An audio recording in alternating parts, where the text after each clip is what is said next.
नमस्कार दोस्तों, मैं शिव कुमार वर्मा, मेरा चैनल यश कुमार। आज मैं भारत का संविधान का एक नया टॉपिक लेकर आपके सामने आया हूँ।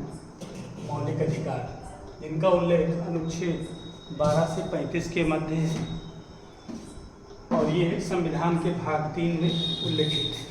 मौलिक अधिकार हमने अमेरिका से लिए हैं।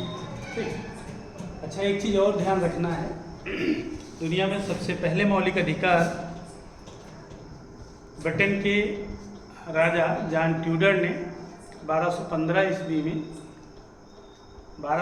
ईस्वी में मजदूरों को दिया था, जिसे मजदूरों का मैग्ना कार्टा कहा जाता है। पहली बार मजदूरों को रविवार की छुट्टी का अवसर प्राप्त हुआ था इस तरीके से। लेकिन अब हम मौलिक अधिकार तो उन्होंने स्टार्ट किए, लेकिन ब्रिटेन में लिखित संविधान ना होने के कारण हम ब्रिटेन की बात को अपने वहाँ लागू ना कर पाए, यानी उनके मौलिक अधिकार को अपने वहाँ लागू ना किए।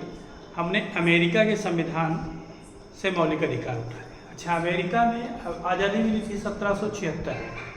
अमेरिका को 1776 में आज़ादी मिली और 1789 में उनका संविधान लागू हुआ था और 1791 में 10वें संविधान संशोधन के द्वारा मौलिक अधिकार लागू किए गए, यानी उन्होंने मौलिक अधिकार को एक्सेप्ट किया 10वें संविधान संशोधन के द्वारा।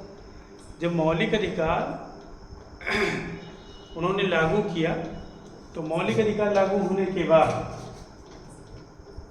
सारी व्यवस्था उनकी मेंटेन हुई। अच्छा, उन्हीं के संविधान से हमने अपने मौलिक अधिकार लिए। अच्छा, मौलिक अधिकारों की एक विशेषता है, मौलिक अधिकार देश की जनता के हित में होते हैं। ठीक, देश की जनता के लिए सकारात्मक होते हैं, लेकिन ये सरकार के लिए नकारात्मक है। सरकार के लिए नकारात्मक क्यों नकारात्मक है? क्योंकि व्यक्ति अपने मौलिक अधिकारों के लिए, मूल अधिकार हैं हमारे, उसके लिए कोर्ट का दरवाज़ा खटखटा सकता है। जब हम कोर्ट का दरवाज़ा खटखटाने जाते हैं तो भाई सरकार को दिक्कत तो होगी।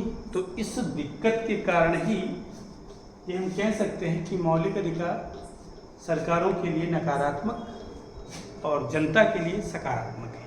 अच्छा, दूसरी चीज़ ये, मौलिक अधिकारों का संरक्षक कौन है? भाई मौलिक अधिकार बनाए गए संविधान के अनुच्छेद 12 से 35 के मध्य उनको रखा गया है, संविधान के भाग 3 में रखा गया है, लेकिन उनका संरक्षक कौन है? अनुच्छेद 226 के अंतर्गत उच्च न्यायालय, अनुच्छेद 32 के अंतर्गत उच्चतम न्यायालय मौलिक अधिकारों का संरक्षक है, यानी मौलिक अधिकारों का संरक्षण करता है। जो भी होगा सारी व्यवस्था, यदि उल्लंघन कोई करता है तो उल्लंघन के खिलाफ हम उच्च न्यायालय और उच्चतम न्यायालय में वाद प्रस्तुत कर सकते हैं और उच्चतम न्यायालय इसके लिए रिट भी जारी करता है। यदि हमारे मौलिक अधिकारों का हनन होता है तो उच्चतम न्यायालय ही रिट जारी करता है। तो खैर, चलिए देखते हैं मौलिक अधिकारों के बारे में। तो हमने ये बताया कि ये हमने अमेरिका से लिया है। अच्छा, हमारे मूल संविधान में मौलिक अधिकार 7 थे। ये 7 समता का अधिकार, स्वतंत्रता का अधिकार, शोषण के विरुद्ध अधिकार, धार्मिक स्वतंत्रता का अधिकार, संस्कृत एवं शिक्षा संबंधी अधिकार, संवैधानिक उपचारों का अधिकार और संपत्ति का अधिकार। लेकिन भाई संपत्ति के अधिकार को थोड़ा सा समस्याएं थी, लोग संपत्ति के लिए बात बात पे वाद प्रस्तुत करने लगते थे। ऐसी स्थिति से निपटने के लिए संपत्ति के अधिकार को 44वें संविधान संशोधन 1978 के द्वारा मौलिक अधिकार से बाहर किया गया और इसे लीगल राइट या कानूनी अधिकार या संवैधानिक अधिकार बना दिया गया। अब ये मौलिक अधिकार ना बचा, अनुच्छेद 300 का के अंतर्गत इसे रख दिया गया। तो इस तरीके से हमारे पास वर्तमान में मौलिक अधिकारों की संख्या 6 बची है। संपत्ति के अधिकार का उल्लेख अनुच्छेद 1901 में और अनुच्छेद 31 में था। तो वर्तमान की स्थिति जो है वो हमारे 6 मौलिक अधिकारों की है। ठीक, ये हमारे 6 मौलिक अधिकार वर्तमान में है और ये 7वां अधिकार जो है ये मूल संविधान में सम्मिलित था, लेकिन अब निश्चित है। इस तरीके से आप कह सकते हैं कि हमारे पास वर्तमान में 6 मौलिक अधिकार हैं।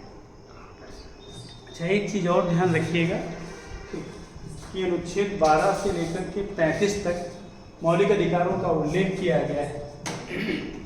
तो अनुच्छेद 12 में क्या है, 13 में क्या है, तो 12 में मौलिक अधिकारों की परिभाषा है।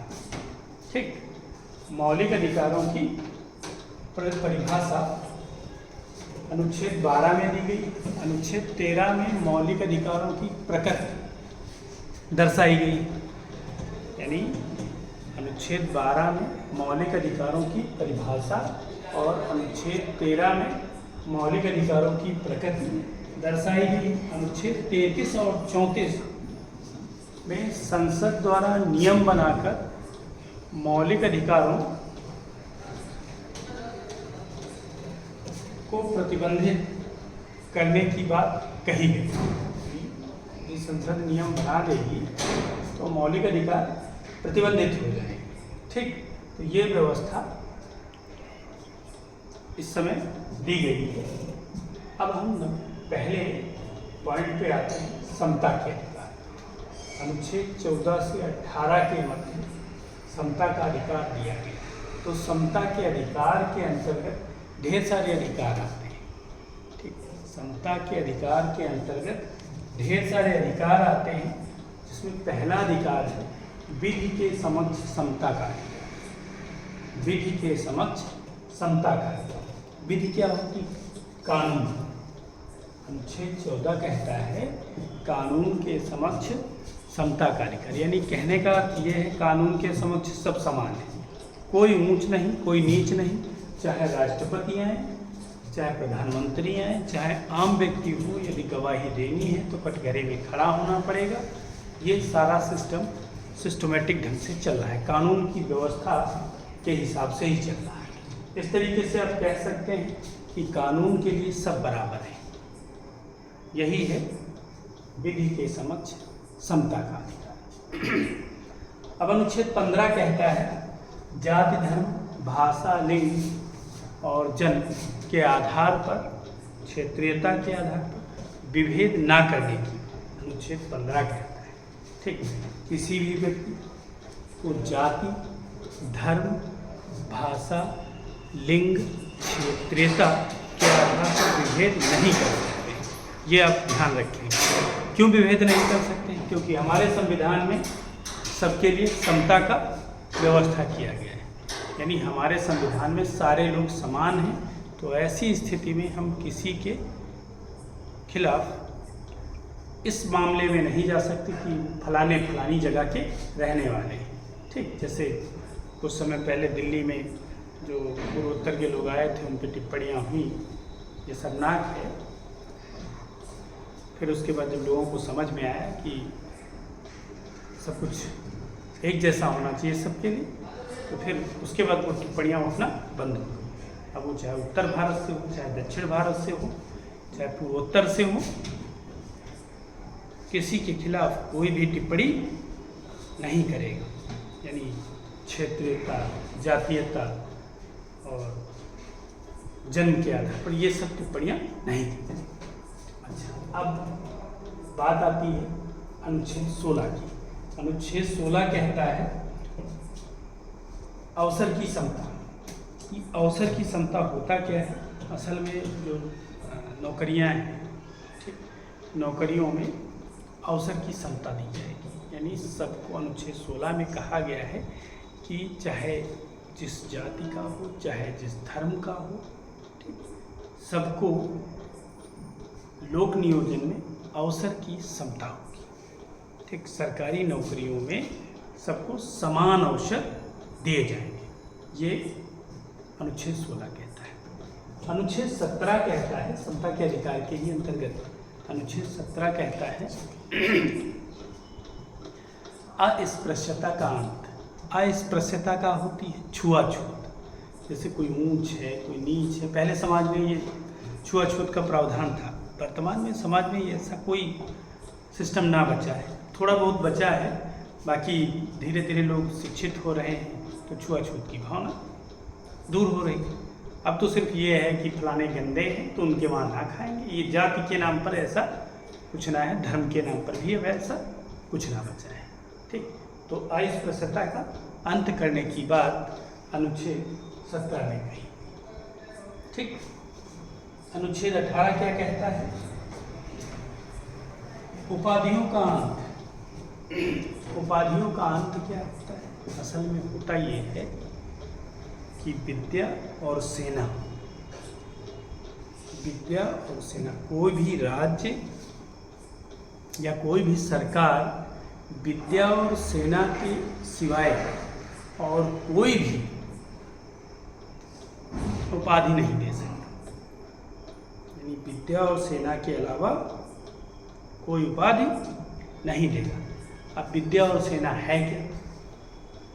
यानी विज्ञान से संबंधित, जो सेना नायकों को उनके कार्यों के बदले में, जो अच्छे कार्य करते हैं उनके बदले में उन्हें प्रोत्साहन स्वरूप उपाधियाँ दी जाती हैं, तो उनके अलावा कोई उपाधि नहीं दी जाएगी। दूसरी बात ये स्पष्ट की गई कि राष्ट्रपति की अनुमति के बिना कोई भी भारतीय व्यक्ति विदेशों में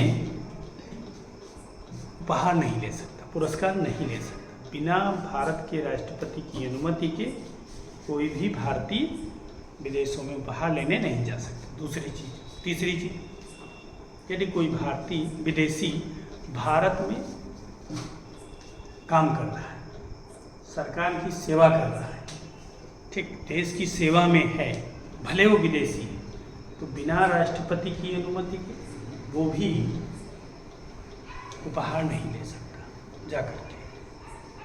ये आपको ध्यान रखना है। तो इस तरीके से हमारा समता का अधिकार टॉपिक कंप्लीट हुआ। दूसरा है हमारा स्वतंत्रता का अधिकार। अब स्वतंत्रता का अधिकार के अंतर्गत ढेर सारी बातें हैं, ढेर सारी बातें हैं। ये स्वतंत्रता का अधिकार है, ठीक। इसमें अनुच्छेद 19 से 22 के मध्य की चर्चा की गई है। तो उसमें सबसे पहले वाक स्वतंत्रता की हम लोग बात करेंगे। स्वतंत्रता के अधिकार में वाक स्वतंत्रता आदि विषय चर्चा करेंगे। तमाम ऐसी स्वतंत्रताएं, तो वाक स्वतंत्रता में ढेर सारी स्वतंत्रताएं हैं। पहली स्वतंत्रता की बात करेंगे, अनुच्छेद 19(1) का की बात करेंगे, और उसमें बताया गया है सभी नागरिकों को, जितने भी नागरिक हैं सभी नागरिकों को बोलने की समानता है, यानी समान अधिकार दिया गया। तो बोलने का मतलब हमारे लिए मीडिया बोलता है, तो यानी मीडिया भी वाक स्वतंत्रता का ही हिस्सा है। सूचना का अधिकार, वोटिंग राइट, ठीक, जो कुछ भी है वो सारा कुछ हमारी वाक स्वतंत्रता में ही आता है, ठीक। वाक स्वतंत्रता कोई छोटा मोटा शब्द नहीं, बहुत बड़ा शब्द है जिसका अर्थ बहुत बड़ा है भाई। जैसे सूचना का अधिकार है, वोटिंग राइट है, मीडिया है, जैसे हम ना बोल पाते हैं तो हमारी बात हमारी मीडिया रखती है, ठीक। अब वो चाहे टेलीविज़न के माध्यम से रखा जाए, चाहे समाचार पत्र के माध्यम से रखा जाए, जिस भी माध्यम से रखा जाए। अब तो इसका और दायरा बढ़ गया भाई, मीडिया का दायरा और बढ़ गया जब से ये मोबाइल्स आ गए, ठीक। और अब तो रेडियो का ज़माना चला गया, लेकिन मोबाइल आ गया, घर घर मोबाइल पहुँच, घर घर टीवी लग गई, तो उस तरीके से टेलीविज़न घर घर है। तो इस तरीके से हम कह सकते हैं अब तो चैनल भी ढेर सारे लोग DDS लगवाते हैं, सब कुछ करते हैं। तो इससे हमारी स्वतंत्रता का जो दायरा है वो बृहद हुआ है, विस्तृत हुआ है, ठीक। तो हम स्वतंत्रता के अधिकार में पहला अधिकार देखिए वाक स्वतंत्रता, ठीक। दूसरा है 19(1) खा। 19(1) खा कहता है शांतिपूर्ण निरायुध। शांतिपूर्ण निरायुध, निरायुध का अर्थ क्या होता है? बिना अस्त्र शस्त्र के, मतलब कोई अस्त्र शस्त्र नहीं लिया जाएगा, सम्मेलन का अधिकार दिया जाता है। यानी शांतिपूर्ण और बिना अस्त्र शस्त्र के आप सम्मेलन कर सकते हैं, ये एक विशेष व्यवस्था है। ठीक, यानी कोई भी व्यक्ति, कोई भी संगठन शांतिपूर्ण और बिना अस्त्र शस्त्र के सम्मेलन कर सकता है। ठीक, बस इसके लिए परमिशन आप ले लीजिए, उसके बाद आप ऐसा कर सकते हैं। तो ये आपका स्वतंत्रता का अधिकार ही है, यानी वाक स्वतंत्रता के अधिकार के अंतर्गत ही आता है। हाँ, फिर उसके बाद अगला आता है संगम या संघ बनाने की। देखिए, सबको एक संगठन बनाने का अधिकार है, सब सारे लोग एक संगठन बना सकते हैं। ठीक, लेकिन पुलिस और सेना को छोड़कर, यदि पुलिस और सेना ये दोनों संगठन बनाने लगे और इनके संगठन ने विरोध किया तो फिर समस्याएं खड़ी हो जाएगी। इसीलिए ये कहा जाता है पुलिस और सेना को छोड़ करके कोई भी व्यक्ति, संस्था या समूह संगठन बना सकता है। फिर उसके बाद भारत खंड का, भारत के राज्य क्षेत्र में आबाद संचरण की स्वतंत्रता।